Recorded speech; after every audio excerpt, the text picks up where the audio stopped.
What up guys, welcome back to another video. I'm Rob, and in this video I want to speak about some beginner-friendly techniques that you can use to go about creating a workout and actually just getting started. So if you have no idea what you're doing, like nothing, this is a video you might want to watch to the very end. I've been training a long time, 17 years now, so I know what not to do, I know what you should do, and I do understand how it was when I was a total beginner and I had no idea what I was doing. So I'm going to share some advice with you that I hope helps. So in the beginning, if you have no experience with training, no skill set in there, you don't understand form, technique, tempo, any of this is the first thing you should do. You should just start. I know that sounds crazy, but just start. Find a gym. Don't get technical about which one. Find one close to your house. It could even be a Planet Fitness. It could be anyone you want. Find a gym and walk in. Just go in there. Start to familiarize yourself with the space. Even if you don't train that first day, just look around. Become comfortable with being in that environment, because in the very beginning, I'm not going to lie to you, there were times that I would go into a gym and it would be intimidating. You walk into this big open space, there's a lot of machines, a lot of weights, there's a lot of big dudes in there. You know, there's a lot of very fit women, and it can be intimidating. You can suffer from what they call imposter syndrome. You can talk yourself into thinking like you don't belong there. Ignore that because it's bullshit.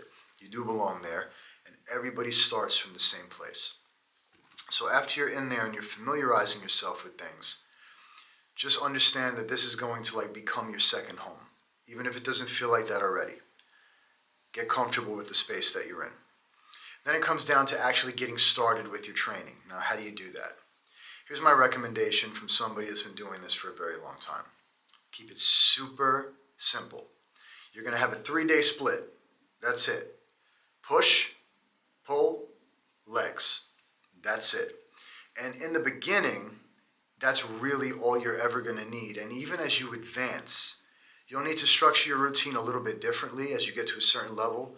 But if you're training with the right amount of intensity, even that will suffice. But that's for a totally different video. So you can start looking up, even on YouTube, a push routine, a pull routine, a legs routine. And they're self-explanatory. Push is anything where you're pushing. Bench press, military press, tricep extension, anything where you're pulling. Back exercises, pull downs, biceps, anything with legs. Pretty self-explanatory, anything having to do with your legs, squats, leg extensions, leg curls, blah, blah, blah, blah, blah. When it comes to your form, your technique, and your tempo, my advice is to go on YouTube and let's say you type in bench press.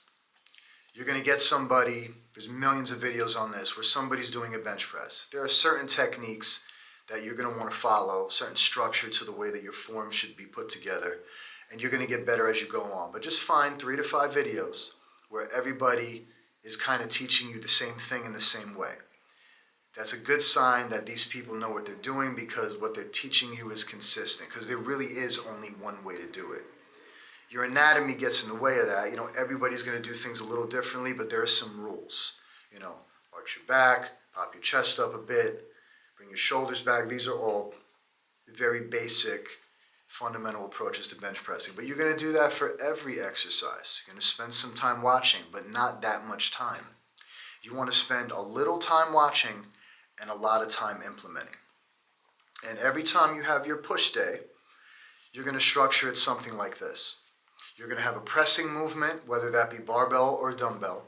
You're going to have a military movement, whether that's dumbbell or barbell.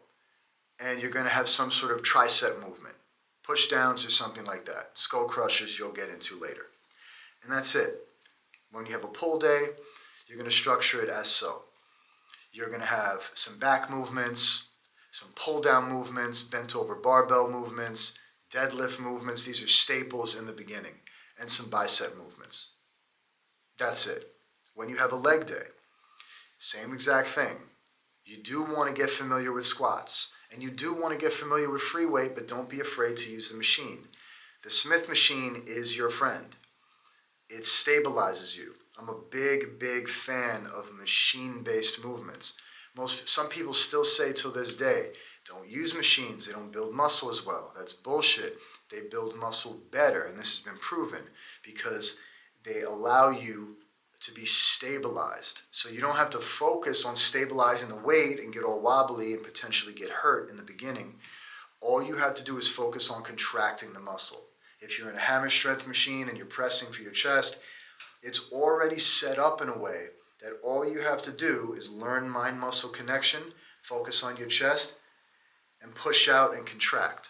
And in the beginning, that is really beneficial as you're building strength and as you're building endurance and as you're learning how to contract, learning how to connect your mind to the muscle that you're working.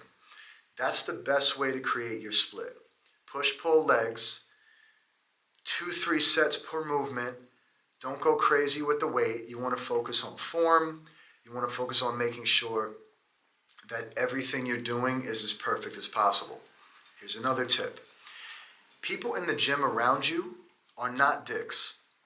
Don't think that they're a bunch of dicks because you might see some guy that's jacked with his headphones and he looks like an asshole and he's really focusing on his lift.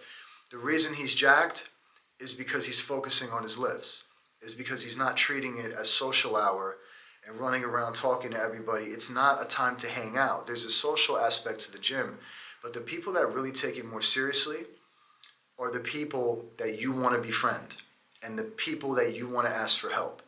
If you see someone that looks like they know what they're doing, they're in shape, their form is tight, textbook, they're focused, consider befriending that person. I guarantee you, if you go up to that person and ask him or her for help as to how to do what they're doing, they will be more than happy to help you. They're not going to tell you to fuck yourself.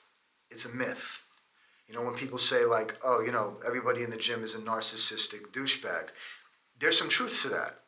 There are some people in the gym that are total douchebags, but that doesn't mean that they won't help you, because they will.